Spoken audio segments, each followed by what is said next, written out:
I'm delighted to welcome onto our programme as a lunch break guest someone I've spoken to before, and I thought she'd be lovely to talk to in greater depth and share her stories at our lunch break. Sarah Hurst joins me in the studio. Thank you for coming in. Well, thanks very much for having me. And now, we've spoken before about your cancer journey, and we've just been chatting off air. Your first diagnosis was 20 odd years ago, wasn't it? Tell us more about that. It was caught in the very early stages by a smear, actually. So I would advocate for every woman to go for their smears because had it not been for that, it might have been much more advanced. So it was caught very early, but it did lead me to have a hysterectomy. But from that, no further treatment. And when I say a hysterectomy, because obviously my story carries on, it was just the removal of the uterus and the cervix and no other sort of parts of my bodily anatomy.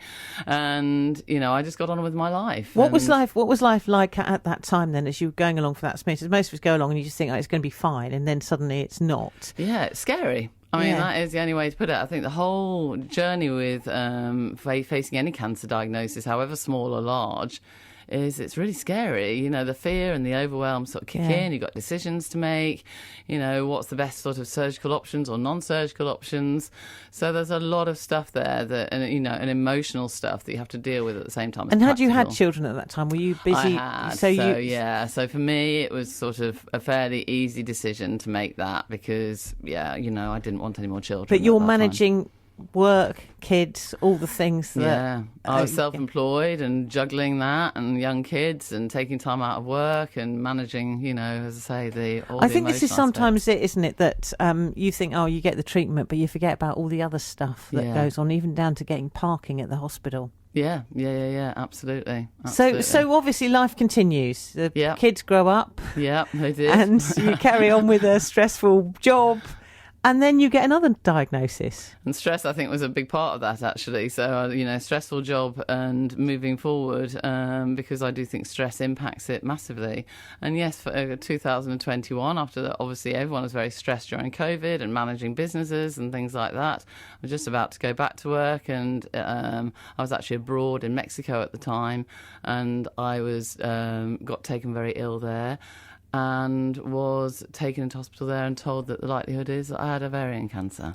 And this is when we spoke about this, and you were really, you look great now, and you were really, really ill though, and yes. you were sort of you were at a big family event, weren't you? I was due to be at my son's wedding in America, which I didn't make. Which devastated. Yeah, absolutely. I was so devastated, and I can still feel it now when it comes up. The emotions around that, it was just honestly one of the biggest events that I should have ever been at. Yeah, but he knew you wanted to be there. I'm sure that he has not held that against you. More important was that you're sitting here now and you're looking very healthy. And what happened after that then? Because it sounded terrifying what you went through. It was absolutely terrifying. Obviously I was abroad and then I was brought back and we were in COVID times, and I was taken to hospital. I was put in an isolated ward because I was been travelling, and the whole thing was just horrible. And I was taken into emergency surgery because the tumour burst, and it was just honestly the worst time ever.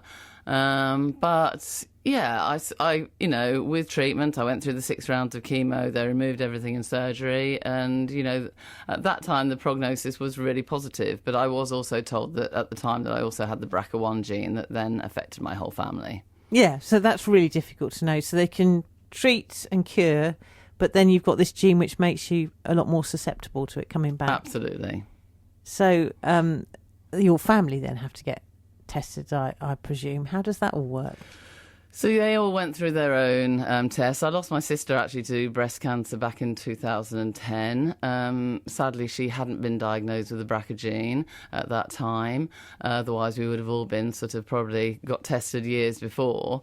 But my 2 nieces, her 2 children, were both tested BRCA1 positive, as was my daughter. My son, actually, on our side of the family, was the only one to actually escape. That's really horrible, isn't it? Yeah. Just waiting for the results to come through. Yeah. And knowing that your children have got this risk. Over them. Yeah, and then the grandkids, because of course you don't know whether it's going to go down. But as it happens, my only grandkids are on my son's side, and actually he did manage to escape getting the gene. So that's a big relief. But do you sort of look back and you look at your sister and then you other sort of family history and think, oh, it all becomes clear now? Yes, absolutely. But some of the family history hadn't really been revealed at that stage, and had we probably known some of that, it might have also opened some doors. One of the things you do is you empower people, you help people through what you've been through. And how was it? I mean, what you've just described sounds almost unbelievably stressful and difficult to deal with.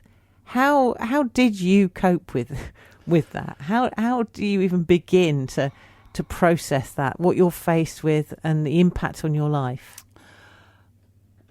It took me quite a lot. It took me a lot of processing, and actually I didn't make radical changes to my life, actually, to begin with. I think I went into quite a period of probably denial in the beginning, to be perfectly honest, and in 2022 I sort of just lived my best possible life. And it was only actually when it came back in 2023 again that I really made some radical changes to my life, and I sort of discovered this sort of mind-body connection, and I started meditating, and I started eating well, and I started breath work, and I'd already started a life coaching sort of qualification at that point, but so I was actually able to bring a lot of my self-discovery of myself that I'd been already undertaking and bring it into a practice in my own life. And it was through taking back my own power, I guess, taking back some control, that I started to find some peace in the overwhelm and the fear. It's really difficult, isn't it? Because you don't want to you're still you, and you don't want to be a patient. No. You are a patient, you're getting that treatment, but you're still you. You're still Sarah. Exactly that, and... Yeah, there's so much stuff to deal with. And I had a coach that I was working with on meditation, and he used to kick my backside all the time, and just get me in touch with myself. And, he was amazing. And so it came back, but you're well now. You're just having what they call maintenance treatment. Yes, I'm on a maintenance drug to try and stop the BRCA gene from speaking to the cancer cells, in a very simplistic term. So on that for 2 years. But yes, I have been told that they will only get me into periods of remission, that the likelihood is it will come back. But as we were just talking about off air a minute ago, I try not to sort of connect in with that story, because I do have a strong belief that how we talk to ourselves and this mind-body connection is very real and very strong. And I think all of us don't know what's around the corner. No. You can only live each day as it comes. Absolutely. Really. And in terms of, I'm quite intrigued, because you've been through a lot. Cancer, as very difficult, as you say, to miss your son's wedding.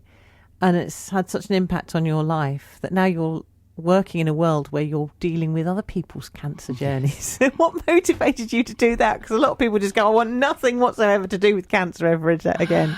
You know what? I actually look at cancer as a gift now. It taught me so much about myself. And, I just am so much more at peace with myself now as a person than what I was. That I really felt that if I'd actually been given this really crappy story, ultimately I felt that I needed to do something positive with it. So I really wanted to help give back to other people. And therefore, myself and another lady, Sue, we've sort of collaborated to form Your Way Now, but also I have my own coaching practice, which is Rising Above Cancer.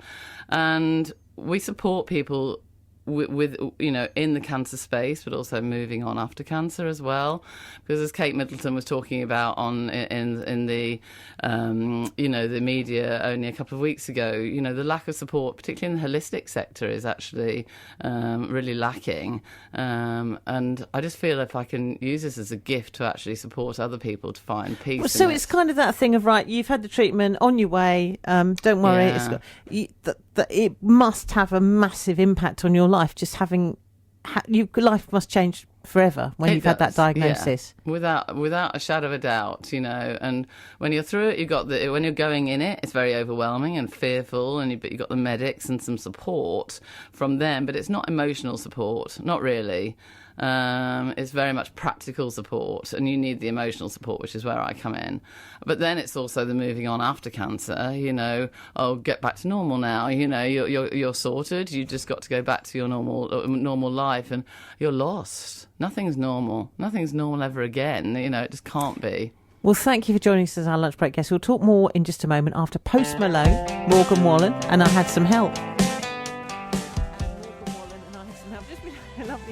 Chat to Sarah, who is my lunch break guest off Ed, Sarah Hurst, about the joy of living for now and life. Your face lights up when you talk about your beautiful grandchildren, because of course you missed your son's wedding, but he's got 2 lovely children now, which you are very involved with. Very involved with. And again, I start to get emotional even now.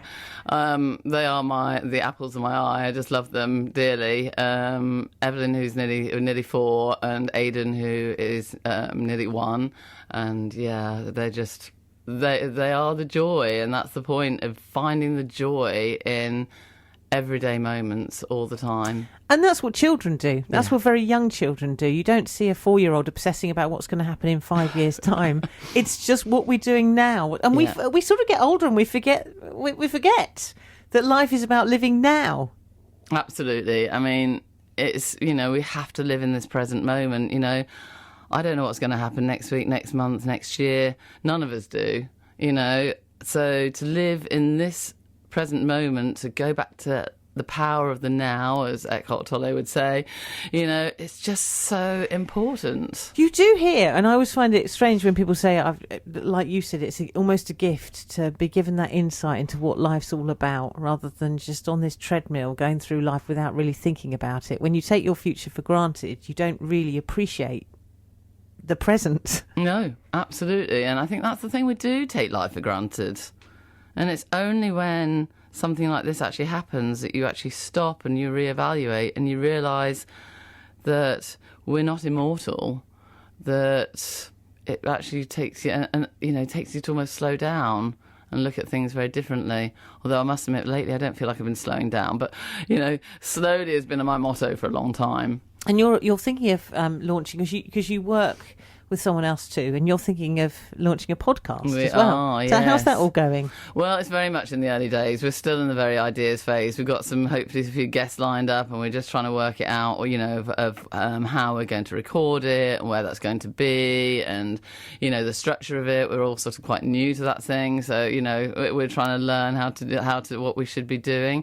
But we really hope that it will be an inspirational channel for people to get sort of full of resources and inspirational guests, and just a whole sort of thing, coaching tips and mindset and all sorts of things. How do people find you and find out more about what you do to help people going through this journey that you've now been through 3 times? So at the moment, I haven't actually got a website currently. That's hopefully coming at some point in the future. But you can certainly find me on my socials, which is Sarah Hurst, Rising Above Cancer. And Sue and I have the collaboration Your Way Now, and she's also the Crossroads coaching. So those are the general ways that you can find.